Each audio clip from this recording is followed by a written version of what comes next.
আসসালামু আলাইকুম। সম্মানিত ফেসবুক বন্ধুরা, গতকালকে আমি একটা লাইভ দিয়েছিলাম, তো অনেক ভাইয়েরা কমেন্ট করেছে যে ভাই বর্তমান সময়ের প্রেক্ষাপট সম্পর্কে যদি একটা ভিডিও বানাইতেন। বর্তমান সময়ে আমাদের বোনের মতো ছোট একটি বোন রামিসা এক দর্শকের হাতে ধর্ষিতা হয়েছে। তো হুজুর, এই সম্পর্কে যদি আপনি আমাদেরকে একটু বলতেন। আসসালামু আলাইকুম। দেশ ও প্রবাসী যে যে স্থান থেকে আমার ভিডিও দেখতেছেন সবাইকে জানাই আন্তরিক শুভেচ্ছা ও অভিনন্দন। এমন একটা দেশে জন্মাইছি না যেখানে চুরি করলে চুরির বিচার হয়, যেখানে ডাকাতি করলে ডাকাতের বিচার হয়। কিন্তু আমার নিরহ মা বোন, তাদের কি এমন অপরাধ ছিল? তাদের অপরাধ কি এটাই যে বাংলার জমির সন্তান হয়ে জন্মানোটাই?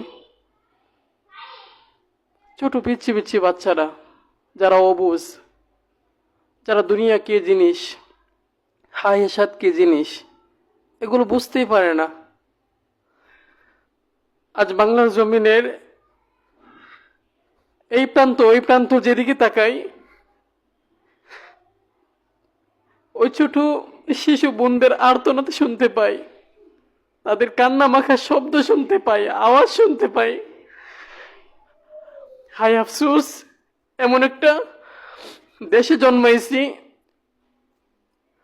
না পারি ভাই হয়ে কিছু বলতে, না পারি জনগণ হয়ে কিছু বলতে, না পারি সেই বিচার করতে। যারা আইন প্রশাসন আছেন তাদের দৃষ্টি আকর্ষণ করছি, যদি আপনারা একটুখানি বিবেক দিয়ে ভাবতেন, আজ যে রামিসার মৃত্যু হয়েছে ধর্ষিত হয়ে, আজ চিন্তা করে দেখেন তো, সেই স্থানে যদি আপনার বোন থাকতো বা আপনার মেয়ে থাকতো, তাহলে পারতেন নিজেকে নিজে কন্ট্রোল করতেন, নিজেকে নিজে সান্ত্বনা দিতেন? মূলত আমরা অন্যের মেয়েকে মেয়ে মনে করি না, অন্যের বোনকে বোন মনে করি না, যার দরুন আমরা এখনো বসে আছি। আর ওইদিকে যে ধর্ষণ করেছে ওকে জামায়ানা রুমে নিয়ে গেছে, এটা তো জেলখানা।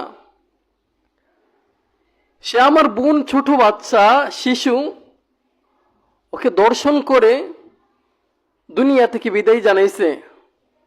হাই, সে এখনো দুনিয়াতে কিভাবে বসবাস করে ওইটাই ভাবতে পারি না।